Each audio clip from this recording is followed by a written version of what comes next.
नमस्कार, छत्तीसगढ़ डिबेट में आपका स्वागत है। हम बात कर रहे हैं मुद्दा विहीन मतदान। दरअसल कोई भी जब चुनाव होता है तो हर चुनाव में कोई ना कोई मुद्दा होता है, कोई ऐसी बात होती है जिसको लेकर लोग वोट देने जाते हैं, या उनको लगता है हमको ये बदलना है, या ये सरकार खराब है या अच्छी है, तो उसका कोई ना कोई मुद्दा होता है। पर इस वाले चुनाव में अगर हम खास करके छत्तीसगढ़ की सभी 11 सीटों पर जहाँ पे लोकसभा के लिए वोटिंग हो गई है, अगर हम इसकी बात करें तो यहाँ का चुनाव जो है वो मुद्दा विहीन लग रहा है। 2009 और 2014 में यूपीए 1 और यूपीए 2 के दौरान भ्रष्टाचार का मुद्दा उछला था। उस दौरान 2G स्पेक्ट्रम, आदर्श घोटाला, कॉमनवेल्थ गेम घोटाला, बहुत सारे घोटालों की चर्चा होती थी। 2014 में जब नरेंद्र मोदी पहली बार प्रधानमंत्री बने तो 2019 में 5 साल पूरे होने के बाद राफेल का मुद्दा पूरे देश में छाया रहा। लेकिन पुलवामा की आतंकी घटना के बाद सर्जिकल स्ट्राइक और उस पर कांग्रेस की बयानबाजियों ने चुनाव का रुख मोड़ दिया। 2024 का चुनाव ऐसा बना जिसमें कोई मुद्दा नहीं है, सिर्फ मोदी का चेहरा है। अगर मुद्दे हैं तो कांग्रेस उसे लोगों के बीच पहुंचा नहीं पाई। हालांकि कांग्रेस के नेता हर मंच से महंगाई, बेरोजगारी, आदिवासी, दलित, सांप्रदायिकता की बात करते रहे, लेकिन ये बातें मतदाताओं के घरों तक नहीं पहुंच पाई। इन सब के जवाब में भाजपा मोदी का चेहरा सामने ले आई और जन जन के बीच उनको ले जाने में सफल रही। भाजपा ने सभी 11 सीट जीतने का लक्ष्य रखा था, तो कांग्रेस सत्ता विरोधी लहर के अनुमान पर 6 सीटें जीतने का दावा कर रही है। आज हम इसी मुद्दे पर चर्चा करेंगे, लेकिन पहले उसके हम ये देखते हैं कि नेता इस पर जो है वो क्या कहते हैं। विधानसभा में अभी आपको कम मतदान ऐसा दिखा होगा, परंतु इसके 2 कारण हो सकते हैं। पहला तो जो प्रथम मुझे ये समझ में आता है कि अभी हमारे मतदाता सूची के मदर रोल को फिर से बनाने की आवश्यकता है। मूल मतदाता सूची जिसको कहते हैं, उसको फिर से बनाने की आवश्यकता है, क्योंकि शहरी क्षेत्रों में बहुत सारे लोगों का आना, उसका मतदाता सूची में नाम जोड़ना और उनका वापस जाना हो जाता है। मतदाता सूची से नाम नहीं कटा होता है, इसलिए वो कुल मिलाकर मतदान कम दिखता है, ऐसा मैंने देखा है।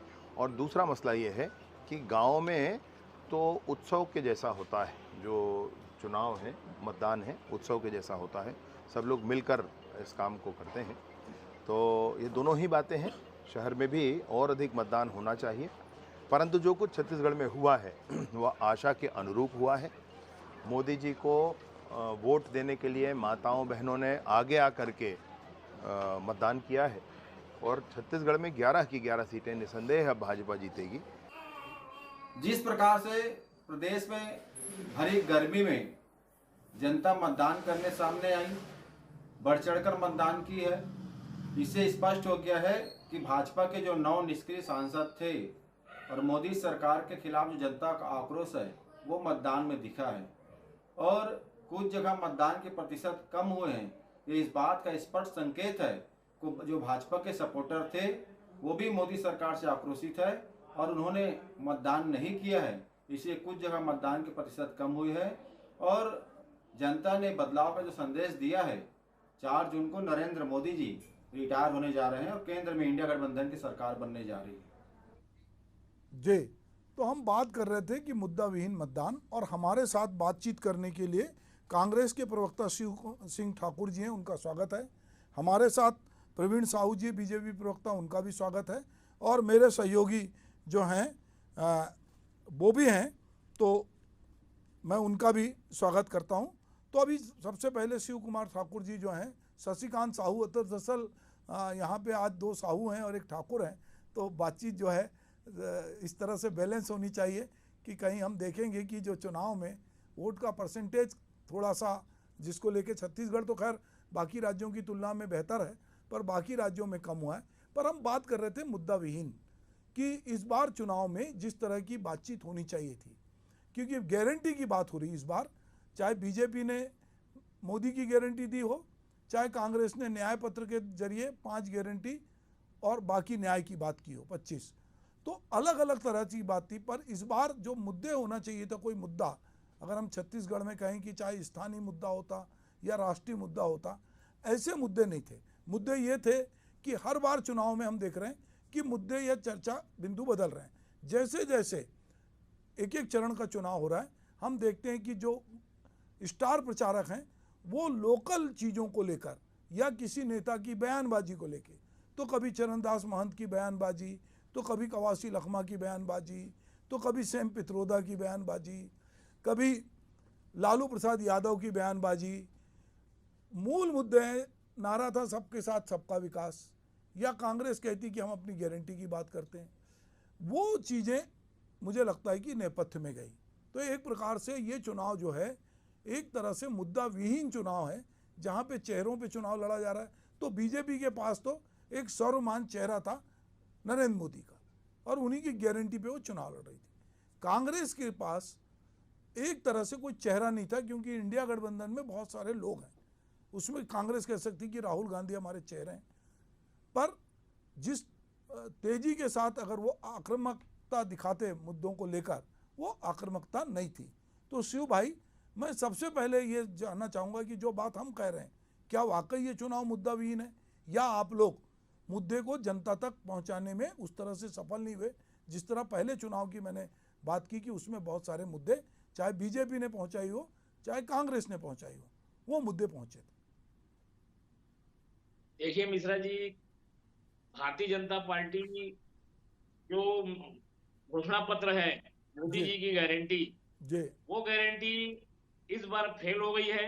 क्योंकि 2014 में जो उन्होंने चुनाव जीतने के समय जो देश की जनता से वादा किए थे वो पूरा नहीं किए। उसके बाद 2019 में जो उन्होंने मोदी जी ने जो वादा किया था उसको पूरा नहीं किए। वो कई सारे वादे मैं अभी बताते जाऊंगा। लेकिन पहली बार ऐसा हुआ है कि भारतीय जनता पार्टी के जो है मोदी जी हमारे कांग्रेस के जो न्याय घोषणा पत्र है उस पर ये मुद्दा को बना के उस मुद्दे पे चर्चा करते रहे। अपने खुद के मैनिफेस्टो पर इन्होंने आज तक एक बार भी चर्चा नहीं किया। केवल कांग्रेस के मैनिफेस्टो पर, कांग्रेस के चुनाव घोषणा पत्र पर ही इतिहास में पहली बार ऐसा हुआ है कि सत्ता पक्ष जो है वो विपक्ष के मुद्दे को, एक एक मुद्दे को उठा रहा था और उस मुद्दे को बोल रहा था। क्योंकि हमारे जो मुद्दे हैं वो बेरोजगारी दूर करने का है, महिलाओं को जो है साल में 1 लाख देने का है, बेरोजगारों को हम स्टाइपन दे रहे हैं जो डिप्लोमा होल्डर है, जो स्वास्थ्य को लेकर है, मजदूरों को लेकर है, हम बेरोजगार श्रमिक लोगों को मजदूरी देने को जो बड़ा वादा किए। इस प्रकार से हमारे पास मुद्दे बहुत हैं। 5 न्याय गारंटी जो कांग्रेस की न्याय गारंटी है वो ऐसे मुद्दे हैं जो भारतीय जनता पार्टी इस मुद्दे से जो है डर गई है और वो अपने मुद्दे पे बात नहीं कर रही। क्योंकि वो अपने मुद्दे जो 2014 में जो उसने वादा किया था कि भ्रष्टाचार खत्म करेंगे और विदेशों से धन लाएंगे, काला धन, उसका क्या हुआ? महंगाई कम करेंगे, वो भी नहीं हो पाया। दूसरे बार 2019 में जो उन्होंने वादा किया था वो पूरा नहीं किया। इसलिए ये हमारे कांग्रेस के घोषणा पत्र को ही प्रधानमंत्री मोदी जी इसी पर ही अपना जो है भाषण देते हैं, इसी पर प्रतिक्रिया देते हैं, अपने घोषणा पत्र में नहीं बोलते। तो हमारा मुद्दा ऐसा है जो आम जनता को जो टच कर रहा है, और आम जनता जो है 2 चुनाव में आपने देख लिया है कि कांग्रेस बढ़त की ओर चल रही है। इसी कारण मोदी जी जो है दूसरे मुद्दे पे बोलने लगे। जैसे ही 2 चुनाव को देखा वो हिंदू मुस्लिम में आ गए हैं, भगवान राम मंदिर में आ गए हैं। वो ये नहीं बता रहे हैं कि हमने 10 साल में क्या किया, हमारे 10 साल में हमने कौन कौन सी योजनाएं लाए, कौन कौन सा ठीक है चल रहा है। शिव भाई, इन सब चीजों को ना जी बोल के केवल कांग्रेस के मुद्दे और हिंदू मुस्लिम में ला दिए वो। ठीक है प्रवीण भाई, एक शेर है कि जिक्र होता है जब कयामत का तो तेरे जलवों की बात होती है। तो मोदी जी की सभाओं में ऐसा क्या वजह है कि बार बार कांग्रेस या शहजादा, या जो बात अभी शिव भाई कह रहे थे कि जबकि 10 साल मोदी जी की सरकार रही, 10 साल में आपने बहुत सारी उपलब्धियां हासिल की। आप कह रहे हैं जीडीपी आप ऊपर ले गए, आपने देश का सम्मान बढ़ाया विश्व में, आपने बहुत सारी चीज़ें की। आपने ये क्रेडिट लिया कि आपने मंदिर बनाया, आपने क्रेडिट लिया 370 आपने हटाया, आपने 3 तलाक की बात की, आपके पास कहने था। पर जैसा शिव भाई का कहना और जो हम लोग रोज भाषण में सुन रहे हैं कि अब जो वो मुद्दे एक तरफ हैं, जो काम आपने किया सबका साथ सबका विकास, ये बातें एक तरफ रह गई।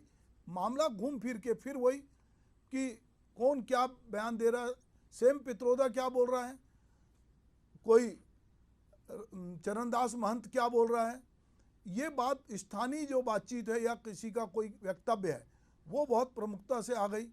और जिस तरह की बातचीत, अगर कांग्रेस पे आप 10 साल सत्ता से बाहर है, पर आप जब भी हम भाषण सुन रहे हैं भाजपा के लोगों का, वो कांग्रेस को ही पानी पी पी के गाली दे रही हैं।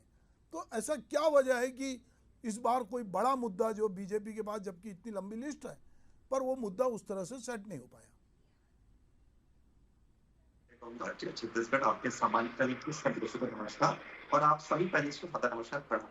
देखिए, आदरणीय मोदी जी का 14 में सरकार बनी थी तो हमारा टैगलाइन था, जो आज भी है, जिसका विस्तार भी हो चुका है, कि सबका साथ सबका विकास। तो मैं आपको क्लियर कर रहा हूं कि हम सभी धर्मों को लेकर, सभी समुदाय को लेकर काम करते हैं, चाहे वो किसी धर्म विशेष का है, समुदाय विशेष को लेकर। लेकिन कांग्रेस की लगातार जो मानसिकता है तुष्टिकरण सी है। मैं 14 की रिपोर्ट को कोट करना चाहूंगा। जब 14 में कांग्रेस हारी थी तब ए.के. एंटनी जी की रिपोर्ट आई, उन्होंने इस पर क्लियर कहा था कि कांग्रेस केवल एक वर्ग विशेष को ज्यादा प्राथमिकता देती है और बहुसंख्यकों का अपमान करती है, इसलिए कांग्रेस सत्ता से बाहर गई।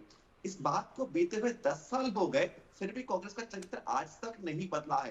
जिस प्रकार लगातार तुष्टिकरण की राजनीति कर रहे हैं, सैम पित्रोदा का बयान देख लीजिए कि विरासत टैक्स लगाने की बात करते हैं, और तो राहुल गांधी जी जो है देश को तोड़ने के बजाय, देश को जोड़ने के बजाय तोड़ने की बात कर रहे हैं। इस प्रकार जाति जनगणना की बात कर रहे हैं, तो निश्चित रूप से देश की अखंडता पर एक प्रश्न उठा रहे हैं।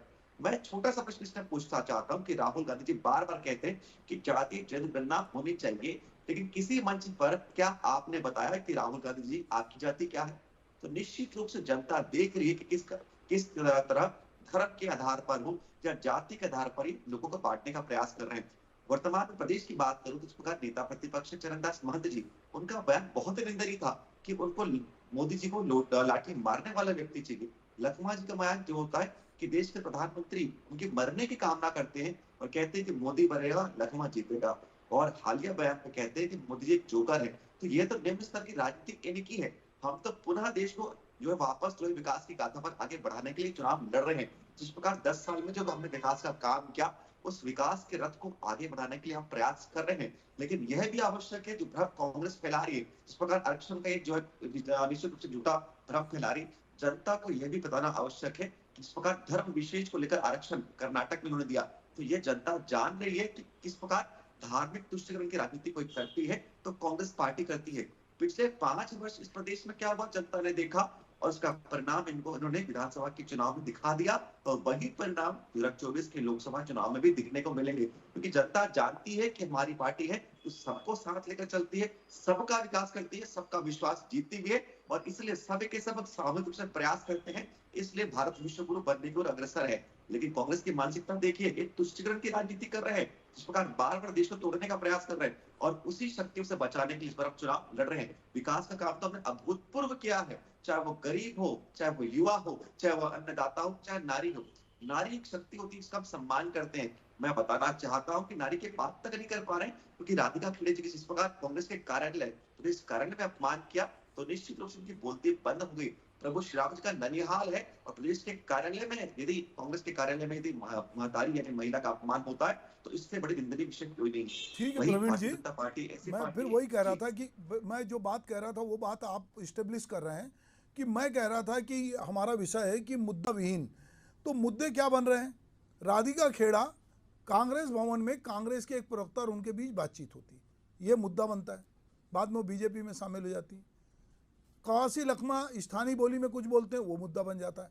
हमारा कहना है कि ये हमारा जो विषय है कि ये जो लोकसभा चुनाव है, इसमें जो मुद्दे होना चाहिए था, जो देश के मुद्दे होना चाहिए थे, लोकसभा का चुनाव है, वो मुद्दे नहीं होके किसी ने क्या बोला ये ज़्यादा मुद्दे हुए।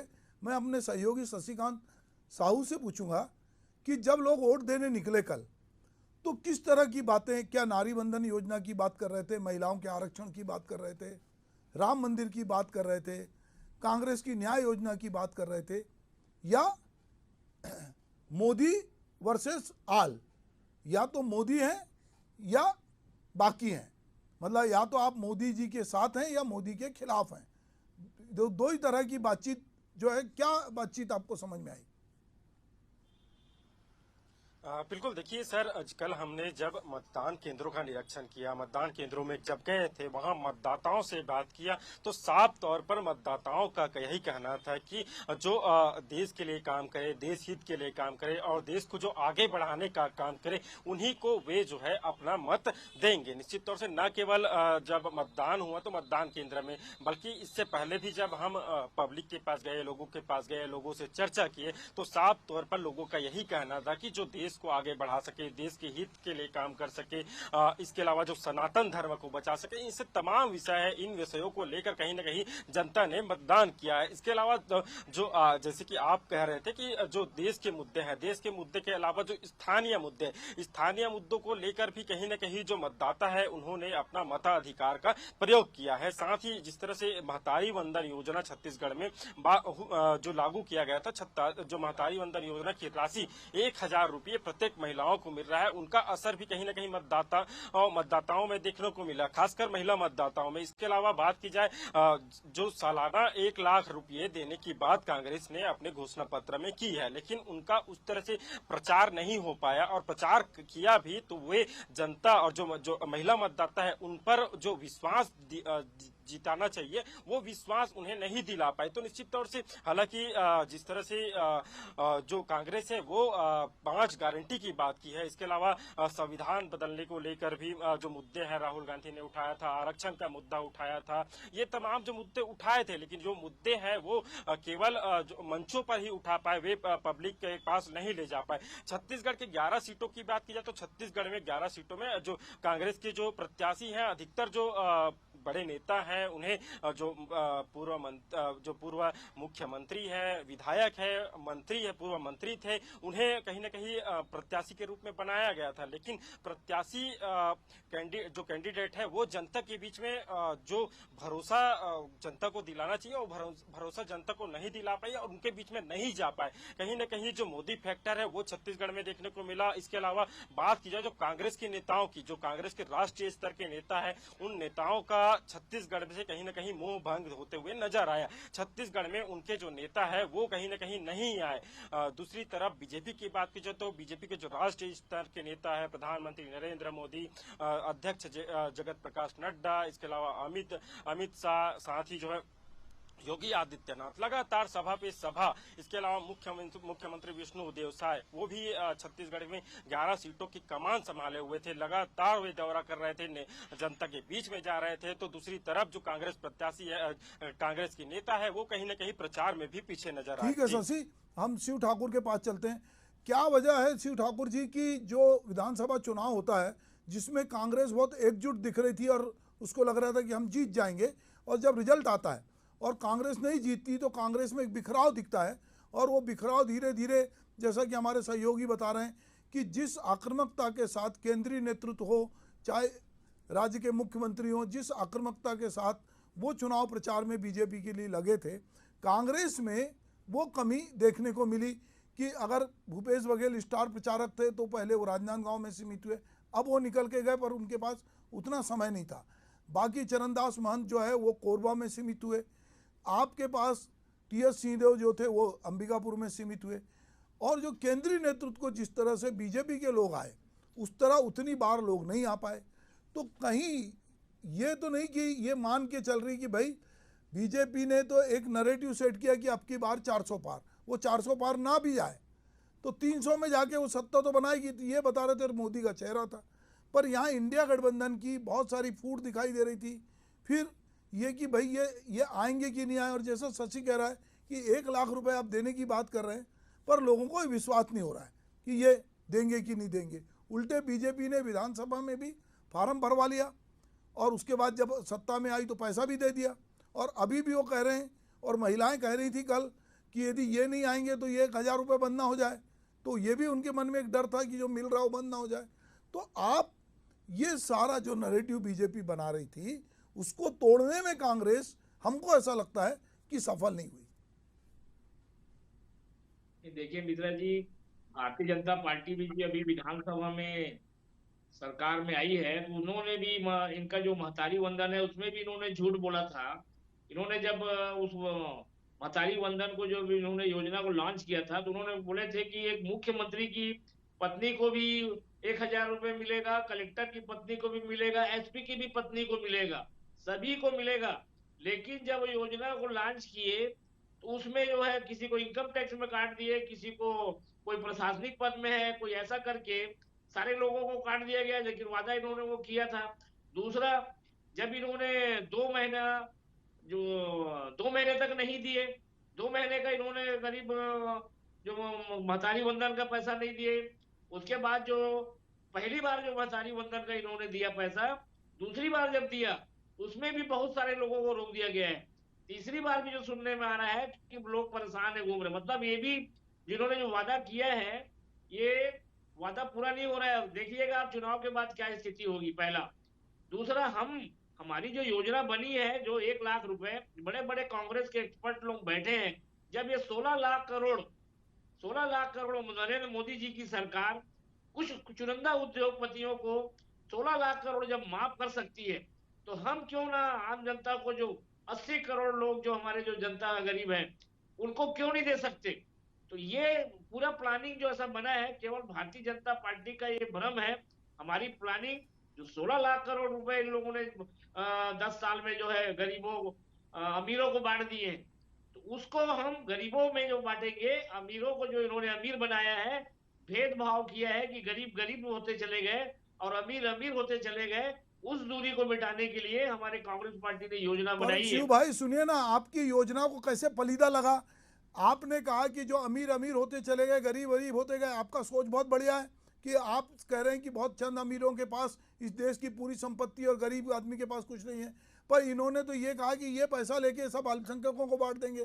2 साइकिल लेके प्रधानमंत्री कहते हैं 1 साइकिल दूसरे को दे देंगे, 10 एकड़ ज़मीन में से 5 एकड़ देंगे। तो आप कहते कुछ हो, आप कहना कुछ चाहते हो, पर वो ले उड़ते हैं और आपदा में अवसर तलाश लेते हैं और वो आपको सफाई देनी पड़ती है। बिल्कुल मिश्रा जी, हमारे मैनिफेस्टो में ये लिखा ही नहीं है कहीं। हमारा जो मैनिफेस्टो है, हमारी जो घोषणा पत्र है, उसको प्रधानमंत्री मोदी जी एक बार पढ़ लें समय निकाल कर कि क्या लिखा है। उसी के आधार पे, मैनिफेस्टो से अलग तो हम कोई वादा कर नहीं रहे। हमने कहीं ऐसा वादा तो किया नहीं है कि किसी के वो तो सोना को छीन लेंगे, किसी को बांट देंगे। यही सबका साथ सबका विकास भारतीय जनता पार्टी बोल रही है कि हमारा जो है सबका साथ सबका विकास और सबका विश्वास, यही है इनका सबका साथ। मुस्लिमों को जो है दोयम दर्जे का नागरिक बोल रहे हैं, और वो उनको बोल रहे हैं कि बच्चे जो है पैदा ज्यादा किए हैं, प्रधानमंत्री मोदी जी बोल रहे हैं उनको दे देगी कागज। अरे हमारे मैनिफेस्टो में अगर जो लिखा ही नहीं है, उससे अलग इतर प्रधानमंत्री जी बात करके लोगों को जो है भड़का रहे हैं कि वो पहले चुनाव में जो है देखे कि जब 2 चुनाव में उनकी हमारी मैनिफेस्टो इतना अच्छा था कि देखे कि 2 चुनाव में हम पीछे हो रहे हैं, इसलिए हिंदू मुस्लिम में आ गए। अगर हिंदू मुस्लिम छोड़ दें, इनके पास कोई मुद्दा ही नहीं है। इसलिए ये जो है सबका साथ सबका विश्वास बोल रहे हैं। तो सबका साथ कैसे लेंगे आप हिंदुस्तान में? सबका साथ ले रहे हो तो उन लोगों को भी तो सम्मान करो। तुष्टिकरण आप खुद कहीं विदेश में जाते हैं प्रधानमंत्री जी, तो मस्जिद में चले जाते हैं। अभी कुछ हज कमेटी के यात्रा में बहुत सारे लोगों को हमने जो है हज करवाया, रिबेट दिया बोल के उनका अभी पेपर में आया, और इधर दूसरे तरफ बोलते हैं कि हिंदू मुस्लिम। तो कुल मिलाकर इनके पास कोई मुद्दा नहीं है प्रधानमंत्री मोदी जी। केवल जो है पहले बोलते हैं, जब पहली बार इनकी सरकार आई तो इनकी जाति की पता नहीं थी, मोदी जी कुछ नहीं बोले। दूसरे बार आए तो मैं पिछड़ा हूं बोले, तीसरे बार आए तो अति पिछड़ा हूं। उसके बाद आखिरी में क्या बोल दिए कि कोई जाति नहीं होती, गरीब की जाति होती है, जाति कुछ नहीं होती है। ये खुद ये बता दें कि मोदी जी जो है इस प्रकार का लोगों को अलग अलग मुद्दे में अलग अलग जाकर, जैसे छत्तीसगढ़ में आएंगे तो दूसरी बात करेंगे। अरे स्थानीय हमारे जो कैंडिडेट हैं, हमारे प्रत्याशी जो थे मिश्रा जी, वो स्थानीय स्तर पर और स्टेट स्तर पे मजबूत थे। अच्छे लोगों को चुन चुन कर हम लोगों ने टिकट दिया है कांग्रेस पार्टी ने। और इधर मोदी की गारंटी भाई, अरे विष्णु शाह जी की भी तो कोई गारंटी होनी चाहिए। हम क्या आम जनता जो है मोदी से गारंटी लेने में उनसे मिलने जाएगा क्या? अरे यहाँ के जो स्थानीय नेता है वो अपनी गारंटी दे कि मैं ठीक है मोदी जी से प्रवीण तुम्हारा जी, काम करा के लाऊंगा। वो जो खुद ही बोलते हैं मैं मोदी जी की शिव गारंटी। भाई पूछ रहे आप हैं अपनी कि भाई, गारंटी तो लो, जनता को बताओ। इसलिए जनता जो शिव भाई कह रहे हैं कि मोदी की गारंटी से लोग क्या मोदी जी के पास जाएंगे? भाई विष्णुदेव साय की भी तो कोई गारंटी होगी। तो ये बात कह रहे हैं। दूसरी बात, वो बहुत सारी बात जो उठाए उन्होंने, आप बहुत संक्षेप में आप भी अपनी बात रखिएगा। बिंदुवार प्रत्येक विषय का उत्तर दूंगा। सबसे पहले महतारी वंदन योजना की बात कर रहे थे। विधानसभा चुनाव के पूर्व में आपको बता दूं कि हमने कहा था कि प्रत्येक पात्र महिला के खाते में साल भर में 12,000 डालेंगे। इन्होंने नहले पर ढेला फेंकने का प्रयास किया और कहा कि 15,000 डालेंगे। जनता जानती कि कौन सी सरकार जो है सच्चा काम कर सकती है, इसलिए भाजपा को चुना। कम राशि को भी स्वीकार करते हुए भाजपा को सुना। तो जनता जान रही कि देखिए कौन सी पार्टी काम कर रही है। हमने जो कहा था वो करके दिखाया। 70 लाख महिलाओं के खाते में प्रत्येक माह 700 करोड़ रुपए पहुंच रहे हैं। धरातल पर चीजें हो रही हैं। और देखिए मैं आपको बताना चाहता हूँ, लगातार हमने काम किया। और रही बात गारंटी की बात करें तो हमारा नारा पूरा सुनिएगा, मोदी की गारंटी और विष्णुदेव शाह जी का सुशासन। जिस प्रकार मैं बरिश की बात करूं तो हमने बकाया 2 साल का बोनस दे दिया। 5 साल तक आप कहते रहे कि बकाया बोनस देंगे, आप नहीं दे पाए। हमने कहा था 31 रुपए में धान की खरीदारी होगी और करके दिखा दिया। हमने कहा था 21 क्विंटल प्रति एकड़ धान की खरीदारी होगी, जो कहा था वो करके दिखाया।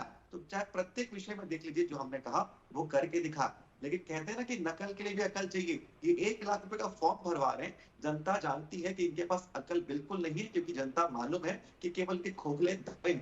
1 लाख क्या 10 लाख का फॉर्म भरवाइए, आप 1 करोड़ का भी फॉर्म भरिए, जनता आपको कभी स्वीकार नहीं करेगी, क्योंकि जनता को आपने इतने वर्ष तक केवल लूटा है, खिसुता है।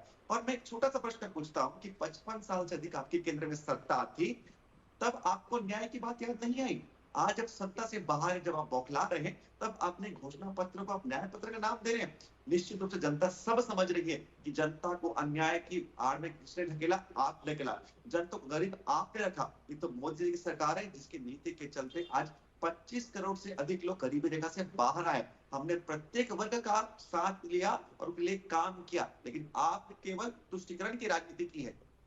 और ठीक है शशि, मैं आपसे पूछूंगा कि ये जो तुष्टीकरण की राजनीति की बात कह रहे हैं हमारे प्रवीण भाई, और जो हम बात कर रहे हैं मुद्दे की, तो एक तरफ मोदी का चेहरा हमने देखा, मोदी की गारंटी देखा, और दूसरी तरफ कांग्रेस और उसका अपना न्याय पत्र था। अभी जैसा मैं आपने शुरू में बताया कि लोगों के पास कुछ लोकल मुद्दे भी थे, पर हम ये महसूस करते हैं कि जो 11 के 11 कैंडिडेट खड़े हुए थे, जैसे बृजमोहन अग्रवाल की मैं बात करूं, विधानसभा में वो एक बड़ा नाम थे, वो खुद के नाम पे वो चुनाव लड़ रहे थे, पर अभी लोकसभा में वो सब मोदी की गारंटी में, मतलब लोग कह रहे थे कि हम मोदी जी को चुनने आए, मतलब ऐसा लगा कि वो सांसद नहीं चुन रहे हैं, वो मोदी जी को वोट दे रहे हैं। इस तरह की बात भी मैं सुन रहा था, क्या सही है? बिल्कुल, देखिए सर, जिस तरह आपने कहा कि हम जो है यहाँ के कैंडिडेट नहीं, हम केंद्र में जो शीर्ष में जो पीएम पद पर बैठेंगे उनका चेहरा देख रहे हैं। निश्चित तौर से कल हमने लोगों से बात की तो साफ तौर पर कहा था कि जो पीएम अच्छे से चला पाए, पूरे देश को अच्छे से चला पाए, हम उन्हें वोट करेंगे। निश्चित तौर से प्रधानमंत्री जो नरेंद्र मोदी है, उनका उनके चेहरे पर जिस तरह से चुनाव लड़ा गया, पूरे लोकसभा में जो लोग मतदाता है, वो प्रत्येक मतदाता कहीं न कहीं वहाँ जो कैंडिडेट है उन कैंडिडेट को नहीं देखा, जब बल्कि वे ऊपर में जो पीएम पद पर कौन बैठेंगे, जो शीर्ष के नेता है उन्हें वहाँ कौन बैठेंगे, कहीं न कहीं उन्हें देखकर मतदाताओं ने वोट दिया है। तो निश्चित तौर से जो प्रधानमंत्री नरेंद्र मोदी जिस तरह से जब भी छत्तीसगढ़ आते थे, छत्तीसगढ़ में जिस तरह से हमने देखा, बात करते थे, और उनका कहते थे कि जो मोदी गारंटी, मोदी जो है गारंटी की भी गारंटी है, जो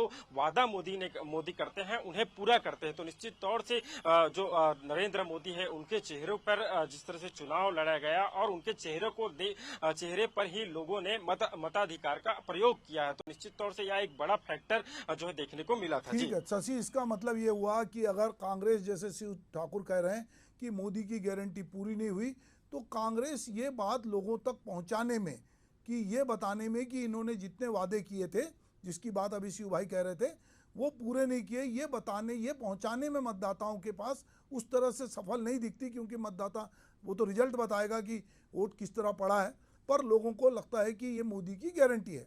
अब वो गारंटी कितनी पूरी हुई, कितनी नहीं हुई, और नहीं हुई तो विपक्ष ने किस तरह से लोगों तक ये कम्युनिकेट करना था वो नहीं किया।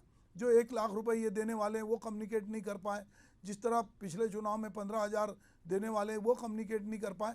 तो कहीं ना कहीं, और सबसे बड़ी बात ये थी कि इंडिया गठबंधन जो बना था वो जिस तरह से एकजुट हो रहा था, तो लोगों को उम्मीद जगी थी। बाद में उसके भी बहुत सारे मतभेदों को, बीजेपी तो नेचुरली है कि हर मंच पे बीजेपी ने, कांग्रेस या उसके गठबंधन द्वारा कोई भी कुछ बोलता है तो बीजेपी का जो मीडिया सेल है, जो उसका वार रूम है, वो उसको लपक लेता है और वो मुद्दों को एक तरफ करके एक दूसरे मुद्दे को, जिसको कि अभी शिवभावी कह रहे हैं कि वो हिंदू मुस्लिम की तरफ ले जा लेते हैं, राष्ट्रवाद की तरफ ले जा लेते हैं, वो कई तरह से जोड़ते हैं। पर चुनाव तो चुनाव है और लोगों को लगता है कि किसी भी तरह हम लोगों को प्रभावित करें ताकि हमको वोट पड़े। तो चलिए, आप मेरे साथ जुड़े, आपका बहुत बहुत धन्यवाद। नमस्कार।